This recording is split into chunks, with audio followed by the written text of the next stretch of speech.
ಬೆಳೆದಂತ ಬೆಳೆಯನ್ನ ಕಾಪಾಡಿಕೊಳ್ಳಲು ನಮ್ಮ ರೈತರು ನಾನಾ ಪ್ರಯತ್ನ ಮಾಡೋದನ್ನ ನಾವು ಕಂಡಿದ್ದೇವೆ, ಕೇಳಿದ್ದೇವೆ. ಆದ್ರೆ ಯಾದಗಿರಿಯ ಮುದನೂರ ಗ್ರಾಮದ ರೈತನೊಬ್ಬ ತಾನು ಬೆಳೆದ ಹತ್ತಿ ಬೆಳೆಗೆ ಯಾರ ದೃಷ್ಟಿ ಆಗದಿರಲಿ ಅಂತ ಹೊಲದ ಬಳಿ ಮಾದಕ ತಾರೆ ಸನ್ನಿ ಲಿಯೋನ್ ಫೋಟೋ ಇಟ್ಟಿದ್ದಾನೆ. ಬೆಳೆದ ಬೆಳೆ ಕಾಪಾಡಿಕೊಳ್ಳಲು ರೈತರು ಯಾವೆಲ್ಲ ಪ್ರಯತ್ನ ಮಾಡ್ತಾರೆ ನೋಡಿ.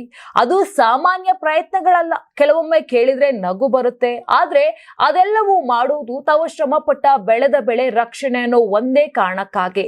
ವಿಚಿತ್ರ ಘಟನೆ ಯಾದಗಿರಿಯ ಮುದನೂರು ಗ್ರಾಮದಲ್ಲಿ ನಡೆದಿದ್ದು ಎಲ್ಲರ ಗಮನ ಸೆಳೆದಿದೆ. ಸಾರ್ವಜನಿಕರ ಗಮನವನ್ನ ಹೊಲದತ್ತ ಸೆಳೆಯದಿರಲು ಈ ಕ್ರಮ ತೆಗೆದುಕೊಂಡಿದ್ದು, ಜನರ ನೋಟ ಮೊದಲು ಪೋಸ್ಟರ್ ಕಡೆಗೆ ಹೋಗುತ್ತದೆ. ಇದರಿಂದ ಬೆಳೆ ದೃಷ್ಟಿ ತಪ್ಪುತ್ತದೆ ಅಂತ ರೈತ ನಂಬಿದ್ದಾನೆ. ಹತ್ತಿ ಈ ವರ್ಷ ಚೆನ್ನಾಗಿ ಬಂದಿದೆ, ಜನರ ದೃಷ್ಟಿ ಬೀಳಬಾರದೆಂದು ಸನ್ನಿ ಲಿಯೋನ್ ಫೋಟೋ ಹಾಕಿದ್ದಾನೆ. ಜನರು ಹೊಲ ನೋಡುವ ಬದಲು ಫೋಟೋ ನೋಡ್ತಾರೆ, ಆದ್ರಿಂದ ಬೆಳೆ ರಕ್ಷಿತವಾಗಿರುತ್ತದೆ ಅಂತ ಹೇಳಿದ್ದಾರೆ. ಈ ವಿಭಿನ್ನ ಪ್ರಯೋಗ ಈಗ ಸ್ಥಳೀಯವಾಗಿ ಚರ್ಚೆಗೆ ಕಾರಣವಾಗಿದ್ದು ಸಾಮಾಜಿಕ ಜಾಲತಾಣಗಳಲ್ಲಿ ಕೂಡ ವೈರಲ್ ಆಗಿದೆ.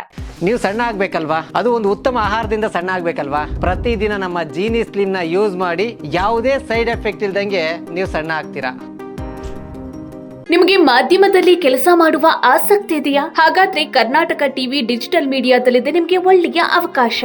ಆಯ್ಕೆಯಾದವರಿಗೆ ಉಚಿತ ತರಬೇತಿ ಕೊಡ್ತೀವಿ. ತರಬೇತಿ ನಂತರ ಕೆಲಸ ಮಾಡುವ ಅವಕಾಶನೂ ಕೊಡ್ತೀವಿ. ಈ ಕೂಡಲೇ ನಿಮ್ಮ ಮಾಹಿತಿಯನ್ನ ಮೇಲ್ ಮಾಡಿ.